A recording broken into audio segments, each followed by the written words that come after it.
9 dekabr tarixində Rusiya lideri Vladimir Putinə Kupyanskın Rusiya ordusunun nəzarətində olduğu barədə məruzə edən general-polkovnik Sergey Kuzovlev təltif olundu. 12 dekabrda Zelenski Kupyanska səfər etdi.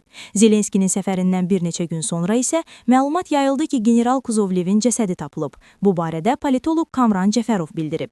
2 gün əvvəl Zelenski şəxsən özü bildirdi ki, çox güman bu general artıq sağ deyil. Dövlət başçıları belə bəyanatları adətən kəşfiyyat qurumlarının dəqiq məlumatı olmadan səsləndirmirlər.